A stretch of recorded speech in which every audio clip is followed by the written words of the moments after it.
बंदपना करबा ना हजार लोगों को पछर पकाई मो भाई फास्ट मो भाई रो फोटो टीवी रे देखाइला मो भाई रो फोटो ना पेपर रे भी बाहर छाड़ मार्कस जो तो पुरस्कार खंडे का खाली बेकिले टंका 500 भी हबनी एटी भाउजो सेमिति कहबनु कहबो कोन कहबिनी पुरस्कार को केबे टंका रे तुलना करा जाना अरे सेतु को पुरस्कार पुरा कोटिया टंका टु अधिक अच्छा कहिलो भाउजो से समय रे केमिति लागतबो जो समय रे मंत्री को सामने रे बड़ा बड़ा पार्टी रे माइक रे ढका होतिबो ए वर्षर ओडिसा रो श्रेष्ठ ढोलकार पुरस्कार पाउतती मधुपुर गाँव रो श्रीयुक्त शंकर नायक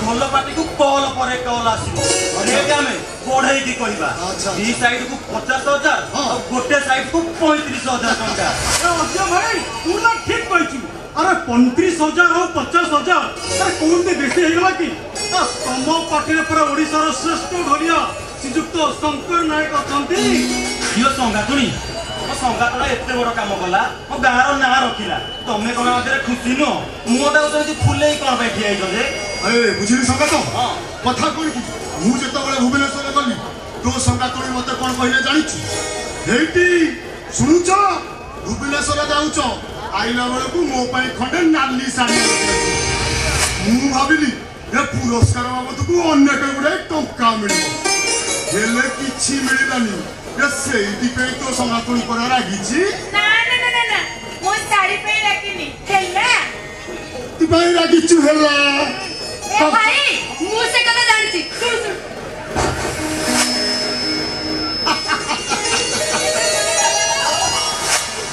एई ओटाई कथा हैप्पी ओनिया गाथुनी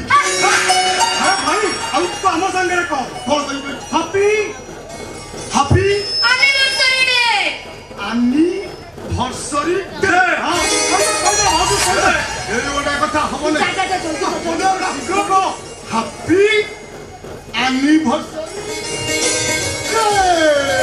ହେଇଛି ଆଉ ଏ ଭାଉଜ ଏଥର ହେଲା ତ ମାଡାଲାରେ ପା ଇରେ ସେଇଟା ପୁଣି କଣ ରେ କିରେ ଧୋକା ଢାକିରେ ଇରେ ତା ମାନେ ହଉଛି ଆଜି ଦିନରେ ତୋ ସଙ୍ଗାତୁଣି ମତେ ବାହା ହେଇଛି ତମେ କଣ ମତେ ବାହାଇ ନଥିଲ କି ମଲା ସେ ଆରେ ଦିଟା ଖୁସି ହେଇଗଲେ ଆଚ୍ଛା। ଏଇ ଖୁସିରେ ଗୋଟେ ନିଶ୍ଚିତ କଣ ହବା ଦରକାର ଏ ରୂପା ଆରେ କଣ କରିବ କଣ ହବା କହୁଛୁ କି ରେ କଣ କରିବ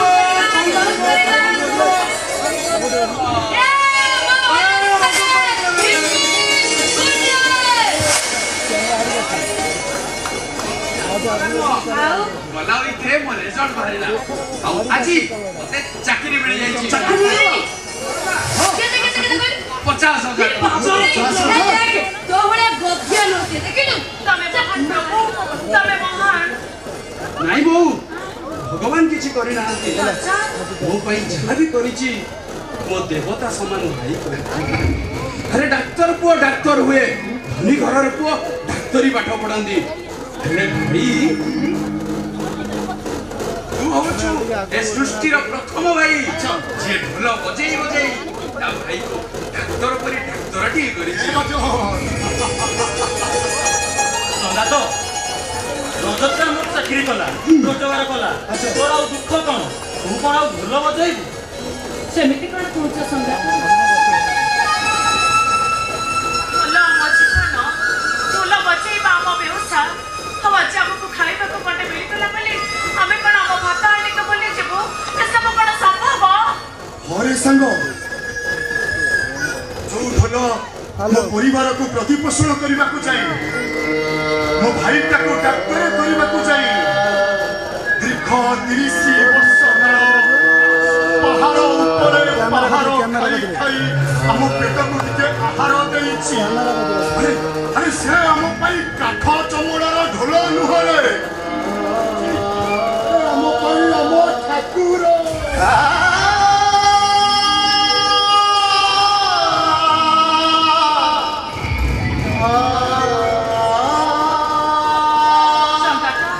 ବିପଦ ସମୟରେ ଝିଅ ମୋ ପାଖରେ ଠିଆ ହେଇଛି ସେ ଆମ ପାଇଁ ଜୀବନ ରଖିବା ଜିନିଷ ନୁହେଁ ଝିଅ ହଉଛି ଆମ ଘରର ମଣିଷ ମାନଙ୍କ ଭିତରୁ ଜଣେ ମଣିଷ ଆଉ ମତେ ତ ଲାଗେ ଝିଅ ହଉଛି ମୋ ବଡ ପୁଅ ଆଉ ଆଜି ତମେ ତାକୁ ଭୁଲି ଯିବା କଥା କହୁଛ କେମିତି ତମେ କହୁଛ ହେଲା ସଙ୍ଗାତୁଣି ହେଲା ମୋର କହିବାଟା ଭୁଲ ହେଇଯାଇଛି ହେଲେ ତମେ ଆଉ ନାକ ବୁଲେଇ କାନ୍ଦୁଆଟା କାନ୍ଦନି ଆରେ ବୁଝିଲି ସଙ୍ଗାତ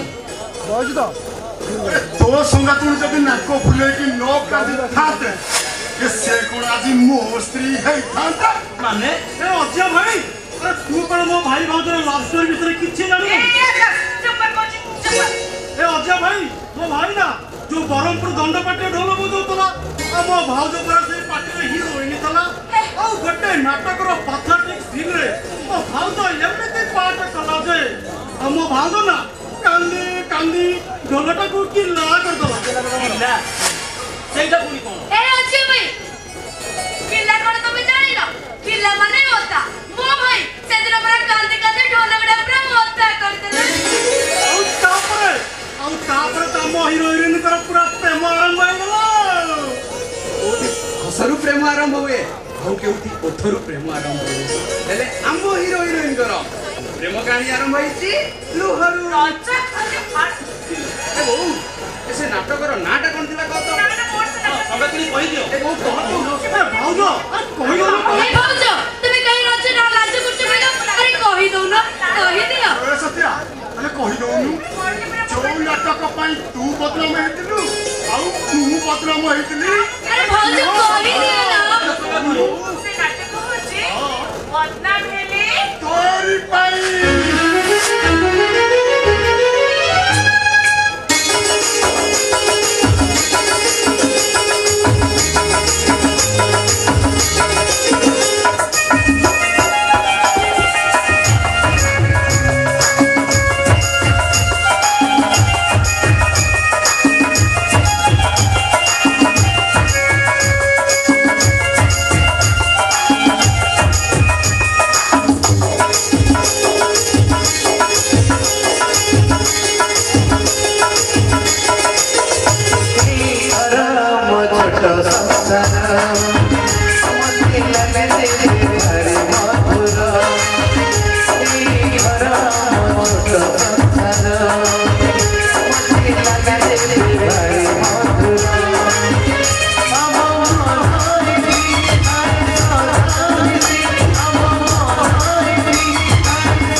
କରିଥାନ୍ତି। କଣ କହିବା କଥା କହ।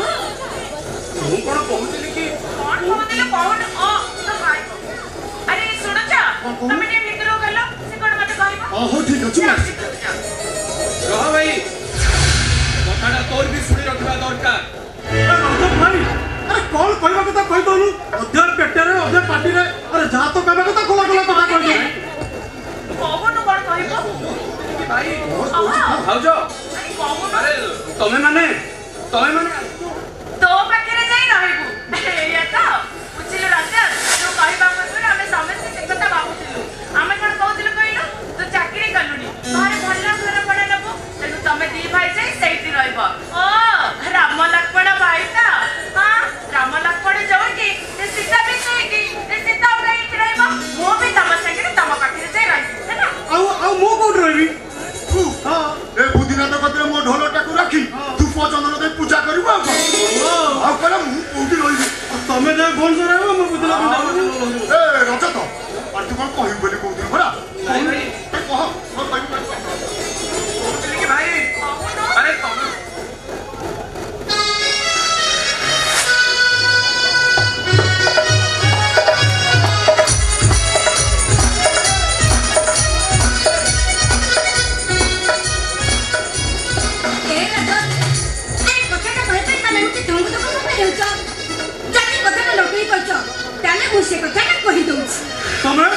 ତମେ କିଏ?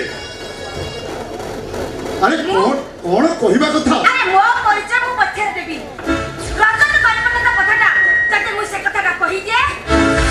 ଆରେ କଣ କହିବା କଥା କହୁନ? ଏମିତି କଥା ମଝିରେ କେଟା କାହିଁକି ପୁରଉଛ ବା? ଭୁଲି ଯାଅ।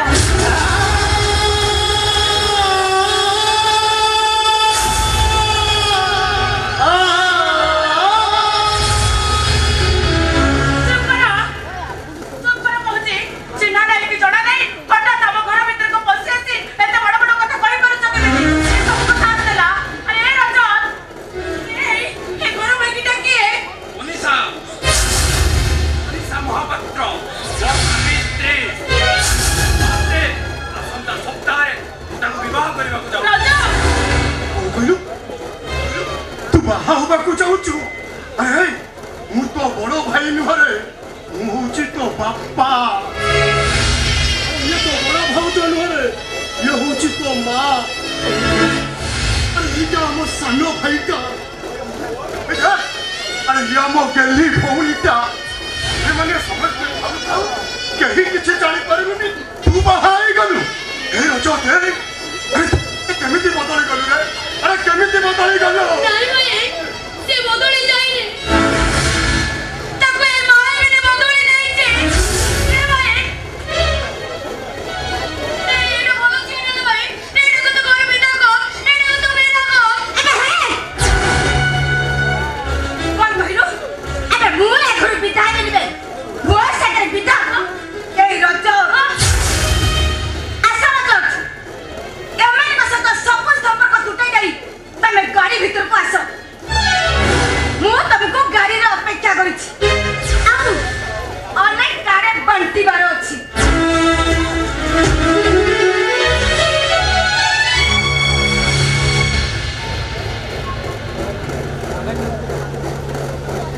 ମୁଁ ଆସୁଛି ଭାଇ।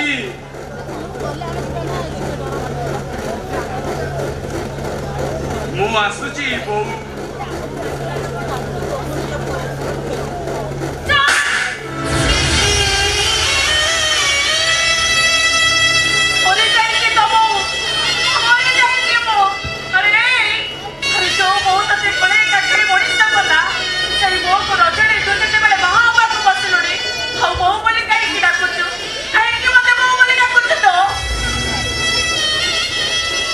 ଏ ଭାଇ ଗଛର ଡାଳଟା ଯେତେ ଉପରକୁ ଗଲେ ବି ସେ କେବେ ତା ମୂଳ ଠାରୁ ଅଲଗା ହେଇଯାଏ ନା। ଆଉ ଯୋଉ ଗଛର ଡାଳଟା ମୂଳ ଠାରୁ ଅଲଗା ହେଇଯାଏ ସେ ଡାଳଟା ତଳେ କଚାଡ଼ି ହେଇ ପଡେ। ଆଉ ସେ ଡାଳଟା ମୋଲା ଡାଳ ପାଲଟି ଯାଏ। ତୁ ଆମମାନଙ୍କ ଠାରୁ ସମ୍ପର୍କ ଛିଣ୍ଡେଇ ମୋଲା ଡାଳ ପାଲଟି ଯା ନା ଭାଇ। ଆରେ ଚୁପ୍ କର। ଯେତେ ଚେଷ୍ଟା କଲେ ବି ମୁଁ ମୋ ନିଷ୍ପତ୍ତି ବଦଳେଇ ପାରିବିନି। କାହିଁକି ନା ମୋ ଜାତିଟା ଛୋଟ ମୋ ଜାତିଟା ବଡ଼। ଓ ଭାଇ ଶଙ୍କର ନାୟକ ଜଣେ ଢୋଲିଆ ଓଡ଼ିଶାର ବାପା ଜଣେ ଶିଳ୍ପପତି। ଆରେ ତାଙ୍କ ଷ୍ଟାଟସ୍ ଆଉ ଆମ ଷ୍ଟାଟସ୍ ଭିତରେ ଆକାଶ ଆଉ ପାତାଳର ଫରକ। ସେମାନେ ଯଦି ଜାଣିବେ ମୋ ଭାଇ ଜଣେ ଢୋଲିଆ ତାହେଲେ କେବେ ହେଲେ ମୋ ବାହାଘରକୁ ସ୍ୱୀକୃତି ଦେବେ। ଆଉ ବାହାଘର ଯଦି ନ ହୁଏ ତାହେଲେ ନା ରହିବ ମନୀଷା ନା ରହିବି ମୁଁ। ସେଇଥିପାଇଁ ଆଜିଠୁ ମୁଁ ତମମାନଙ୍କ ସହିତ ସବୁ ସମ୍ପର୍କ ତୁଟାଇ ଦେଇ ଏ ସମ୍ପର୍କ ଦୁନିଆରେ ତମେ ମୋ ପାଇଁ ମରିଗଲ ଆଉ ମୁଁ ତମ ପାଇଁ ମରିଗଲି। ଆସୁଛି ମୋ ସେଇଠି ଠିଆ ହ, ତା ନହେଲେ ବାଡ଼ିରେ ବାଡ଼େଇ ବାଡ଼େଇ ତୋ ଗୋଡ଼ଟାକୁ ଭାଙ୍ଗି ଦେବି। ପାଟିରେ କହିଦେଲେ ସମ୍ପର୍କଟା ଭାଙ୍ଗି ଯାଏନି ରେ। ଏଇ ଆମେ ପରା ଗୋଟାଏ ମା ପେଟର ଦିଟା ଛୁଆ। ନା ମୁଁ ତତେ ଭୁଲି ପାରିବି ନା ତୁ ମତେ ଭୁଲି ପାରିବୁ। ଆରେ ଭୁଲି ଯିବାର ଅଭିନୟ କରି ଆମେ ସିନା ଆମ ମନକୁ ବୁଝେଇ ଦବା, ହେଲେ କେହି କାହାକୁ ଭୁଲି ପାରିବାନି ରେ, କେହି କାହାକୁ ଭୁଲି ପାରିବାନି। ଜାତିର ସିନା ତତେ ମୋ କ୍ଷୀର ଦେଇନି, ହେଲେ ସ୍ନେହ ମମତାର ତ କେବେ ତତେ ମୋଡ଼ା କରିନି। କାହିଁକି ରେ ବାପା, କାହିଁକି ଏ ଯଶୋଦା ମାଟା ଆଖିରେ ଏମିତି ଲୁହ ଦଉଛୁ? କି ଦୋଷ ମୁଁ କରିଛି ତୋର? ହଁ ମୁଁ ଦୋଷ କରିଛୁ ବୋଉ, ତମେ ମାନେ ସମସ୍ତେ ଦୋଷ କରିଛ। ଆରେ ତମମାନଙ୍କର ଦୋଷ ହେଲା ତମେ ମାନେ ମତେ ପାଠ ପଢେଇ ଡାକ୍ତର କରିଛ।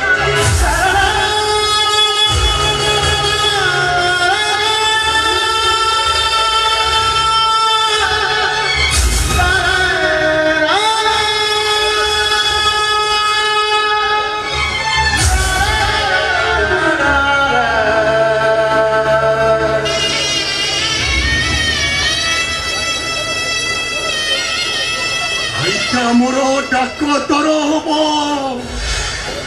ଏ ଗାଁରେ ମୋର ଖାତିରି ବଢିବ। ଆଉ ଲୋକମାନେ କହିବେ ଏ ଦେଖରେ ଶଙ୍କର ନାୟକଟା ଢୋଲ ବାଡ଼େଇ ବାଡ଼େଇ ତା ଭାଇକୁ ଡାକ ତର କରିଛି।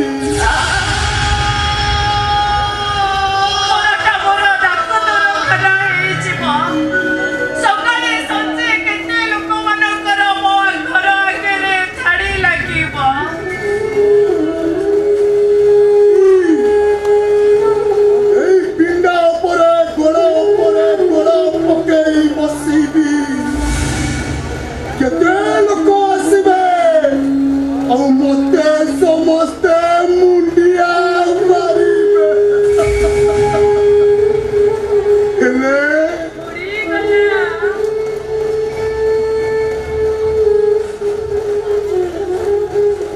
ପକ୍ଷୀଟାର ରହିଲା ପରେ ପକ୍ଷୀଟା ଉଡ଼ିଗଲା। କାଠି କୁଠା ବସା ଆଉ ମା ଚଢ଼େଇର ପୋକ ଯୋଗାଡ଼ିଆ ଦଣ୍ଡ କଥା ବୋଲି ପକ୍ଷୀଟା ଖୋଲା ଆକାଶରେ ଉଡ଼ିଗଲା। ମତେ ବିଶ୍ୱାସ କର ସତିଆ, ଯଦି ଗଛଟାର ଡେଣା ଥାନ୍ତା ସେ ପ୍ରଥମେ ସେହି ପକ୍ଷୀମାନଙ୍କୁ ତା ବସାକୁ ଫେରାଇ ଆଣିଥାନ୍ତା। ସଞ୍ଜ ନଇଁଗଲା ପରେ ଯୋଉ ପକ୍ଷୀମାନେ ବସାକୁ ଫେରନ୍ତି ନାହିଁ, ହେଲେ ମୁଁ ପରା ଏମିତି ଗୋଟାଏ ଗଛ ଯେ ମୋର ଡେଣା ନାହିଁ।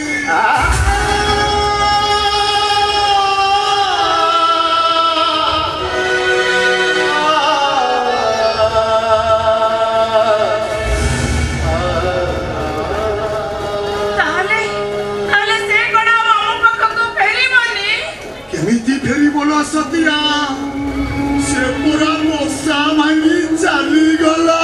ହଉ ହେଲା, ଚାଲିଗଲା ତ ଚାଲିଗଲା। ତମେ ଆଉ କାହିଁକି କାନ୍ଦୁଛ? ତମେ ଜମା କାନ୍ଦନି, ତମେ ମନକୁ ବୁଝେଇ ଦିଅ ମନକୁ। ଏ ସତିଆ, ମୁଁ କଣ ମୋ ମନକୁ ବୁଝଉ ନାହିଁ ଲୋ? ହେଲେ ଅବୁଝା କ୍ଷୀର ବୁଝା ଲୁହ ଗୁଡ଼ାକ ପରା ଅବଲା କରା ହେଇଯାଇଛନ୍ତି। ଆମେ ଗରିବ ଗୁଡ଼ାକ ସମୟର ଚାବୁକ ପାହାର ଖାଇ ଖାଇ ସିନା ନିଜ ମନକୁ ବୁଝେଇ ଦଉଛେ, ହେଲେ ଏଠି ପରା ଆଖି ଅବୁଝାକୁ ଲୁହ